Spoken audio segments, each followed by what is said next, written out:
जी, मेरा नाम राजेंद्र प्रसाद शाह है। मैं अररिया जिला के कुरसाकाटा गांव का रहने वाला हूं और मैं धर्म से अगर पूछिए तो मैं न हिंदू हूं न मुसलमान हूं। मैं आनंद मार्गी हूं। मैं भागवत धर्म को मानता हूं। इसलिए आजन मेरे मन में एक शंका है। जहां गीता कहती है धर्म संस्थापनार्थाय संभवामि जुगे जुगे, और मुसलमानों से सुनता हूं तो मोहम्मद इज द लास्ट पैगंबर। मेरा शक है कि परमात्मा अल्लाह की सृष्टि इनफिनाइट वेव्स में चल रहे हैं, तो इनफिनाइट समस्याएं आगे आएंगी। तो हुआ मोहम्मद द लास्ट पैगंबर। अगर ये सही है तो गीता का यह, कृष्ण का यह घोषणा संभवामि जुगे जुगे क्या गलत है? भाई साहब ने एक अच्छा सवाल पूछा है। उन्होंने हवाले था भगवत गीता का, जिसमें कृष्ण कहते हैं, उन्होंने कहा, संस्कृत में तर्जुमा नहीं किया। श्री कृष्ण कहते हैं कि जब भी इस धरती पे जुल्म होगा तो उस वक्त भगवान एक पैगंबर को भेजेंगे और हर दौर में एक पैगंबर आएगा। संभवान योगी होगे, हर युग में आएगा। तो भाई का सवाल है, क्या कृष्ण गलत है? आप मुसलमान क्यों कहते हैं कि मोहम्मद सल्लल्लाहु अलैहि वसल्लम आखिरी पैगंबर है? भाई साहब, सबसे पहले हम कहते हैं मोहम्मद सल्लल्लाहु अलैहि वसल्लम आखिरी पैगंबर है क्योंकि यह कहा गया कुरान मजीद में, सूरे आज़ाब में, सूरा नंबर 33 आयत नंबर 40 में कहा गया, मा काना मुहम्मदुन अबा अहदिम मिन रिजालिकुम वलाकिन रसूलुल्लाह व खातिमुन नबीन व काना अल्लाहु बिकुल्लि शैइन अलीमा। कि मोहम्मद सल्लल्लाहु अलैहि वसल्लम आप लोगों में से किसी के वालिद नहीं हैं, लेकिन खातिमुन नबीन है, आखिरी नबी है। क्योंकि कुरान मजीद में कहा गया है कि मोहम्मद सल्लल्लाहु अलैहि वसल्लम आखिरी नबी है, हम इस पे यकीन रखते हैं। जहां तक कि आपने कहा श्री कृष्ण, मैं श्री कृष्ण की बात को मानता हूं कि जब भी इस धरती पे गलत काम होंगे उस वक्त खुदा एक पैगंबर को भेजते हैं और हर दौर में एक पैगंबर भेजेंगे। बिल्कुल गलत नहीं है, आपको समझने में गलती हुई। क्योंकि जब आप पढ़ेंगे भगवत गीता, भगवत गीता को कहा गया है कि ये वेद का निचोड़ है, it is the nectar of the Veda, Veda का निचोड़ है। और जब आगे आप पढ़ेंगे, लिखा हुआ कल की पुराना में, कल की पुराना में लिखा है, कल की पुराना चैप्टर नंबर 2 श्लोक नंबर 5, 7, 11, 15 में लिखा है कि एक कल की अवतार आएंगे जो कल युग में आएंगे और कल युग आखिरी युग होगा, और ये कल की अवतार लोगों को सही रास्ता दिखाएंगे। और ये कल की अवतार के वालिद का नाम है विष्णु यास, मतलब भगवान का नौकर। अरबी में अब्दुल्ला, जो नाम थे मोहम्मद सल्लल्लाहु अलैहि वसल्लम के वालिद का। उनके वालिदा का नाम होगा सुमति। सुमति मतलब अमन, शांति। अरबी में होगा आमिना, जो नाम था मोहम्मद सल्लल्लाहु अलैहि वसल्लम के वालिदा का नाम। वो पैदा होंगे अमन के शहर में जो है मक्का। वो पैदा होंगे ऐसे खानदान में जो उस शहर के चीफ होंगे। हम जानते हैं मोहम्मद सल्लल्लाहु अलैहि वसल्लम कुरैश खानदान में पैदा हुए।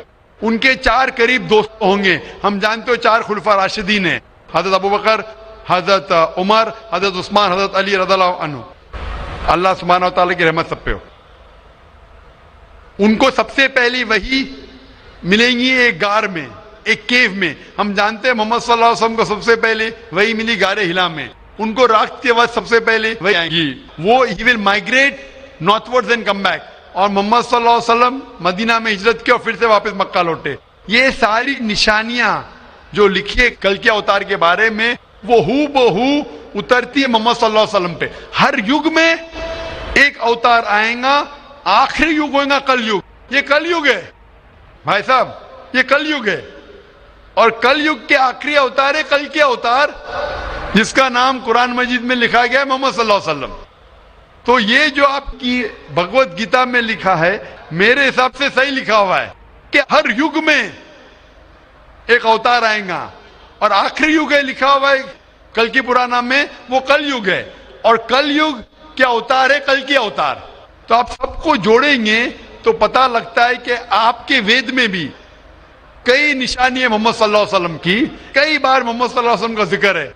कम से कम 100 हवाले तो मैं दे सकता हूं जिसमें मोहम्मद सल्लल्लाहु अलैहि वसल्लम का जिक्र है। अगर आप पढ़ेंगे भविष्य पुराना पर्व 3 खंड 3 अध्याय 3 श्लोका 5 से 8, उसमें कहा गया है कि मोहम्मद सल्लल्लाहु अलैहि वसल्लम आएंगे और वो एक फॉरेनर रहेंगे और वो डेजर्ट से आएंगे। लिखा है भविष्य पुराना में पर्व 3 खंड 3 अध्याय 3 श्लोका 10 से 27 में मोहम्मद सल्लल्लाहु अलैहि वसल्लम का जिक्र है। अगर आप पढ़ेंगे कुंटप सुक्तास अथर्ववेद किताब नंबर 20 चैप्टर नंबर 127 श्लोक नंबर 1 से 14, उसमें मोहम्मद सल्लल्लाहु अलैहि वसल्लम का जिक्र है। मोहम्मद सल्लल्लाहु अलैहि वसल्लम का जिक्र कई जगह वेद के अंदर है, कई जगह पुराना में है।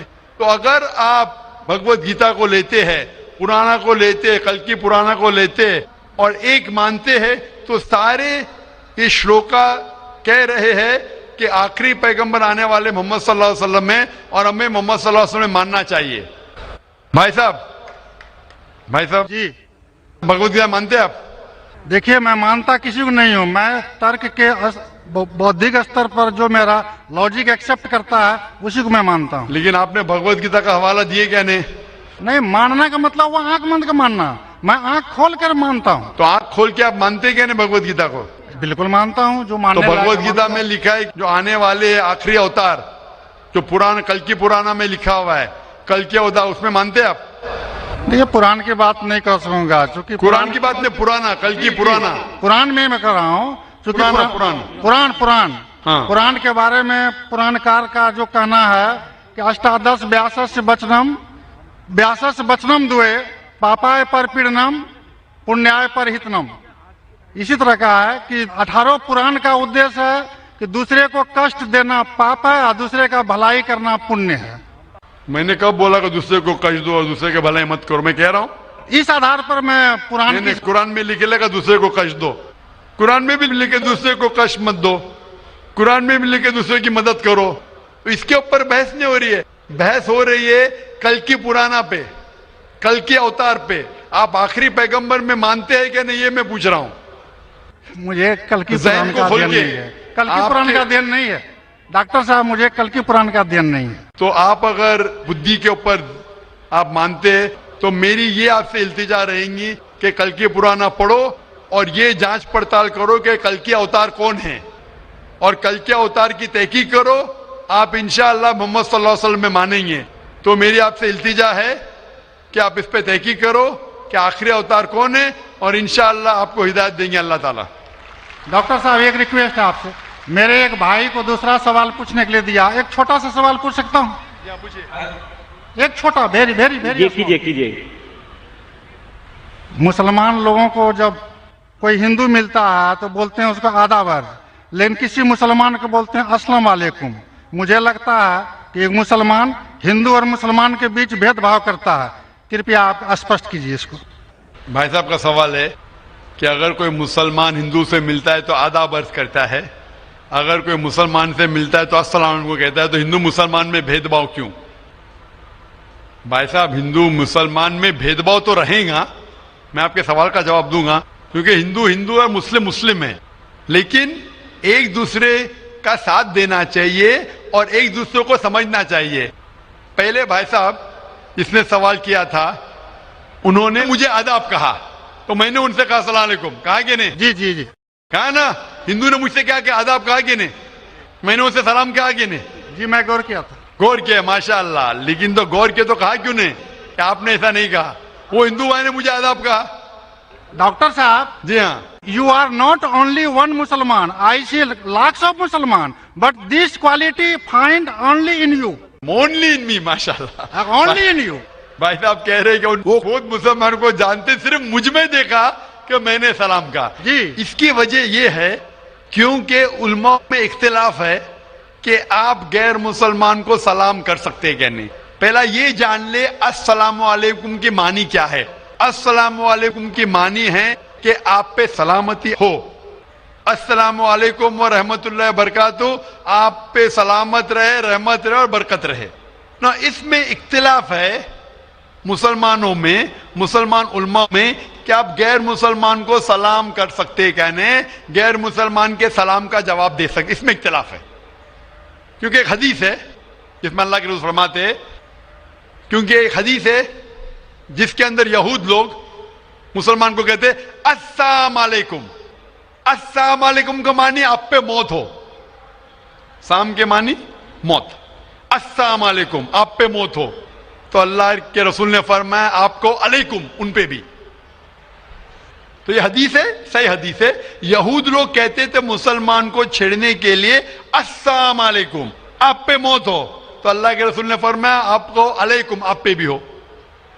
तो इसकी वजह से इख्तिलाफ, और कई हदीसें हैं, मैं ज्यादा बहस में नहीं जाना चाहूंगा, लेकिन यह कहना चाहूंगा कि कुछ उलमा यह भी कहते हैं कि आप अस्सलाम वालेकुम कह सकते, क्योंकि कुरान मजीद की एक आयत है सूरह निसा में, सूरह नंबर 4 आयत नंबर 86 इसमें कहा है अगर कोई आपको ग्रीट करता है, अगर कोई ग्रीट करता है तो आप और बेहतरीन तरीके से ग्रीट करो।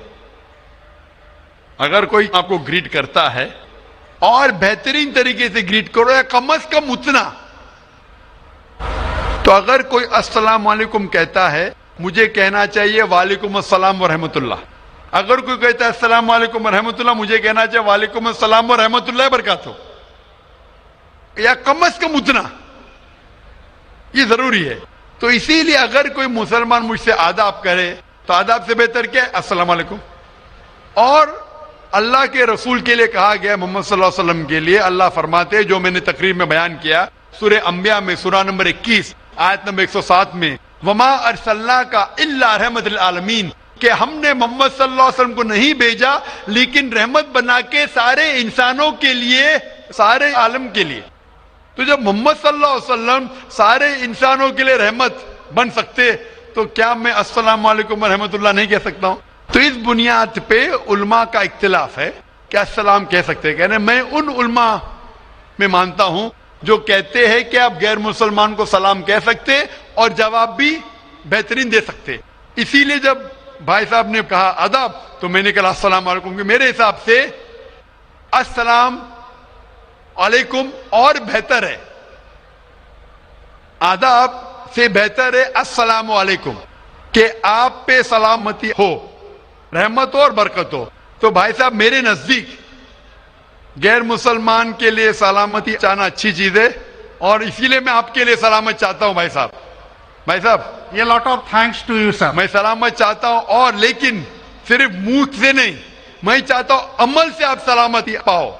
इसीलिए मैं कहता हूं कि तहकीक करो कल के अवतार के बारे में, आखिरी पैगंबर के बारे में, मोहम्मद सल्लल्लाहु अलैहि वसल्लम के बारे में, तो आपको सलामती इस दुनिया में रहेंगे और आखिरत में भी इंशाअल्लाह।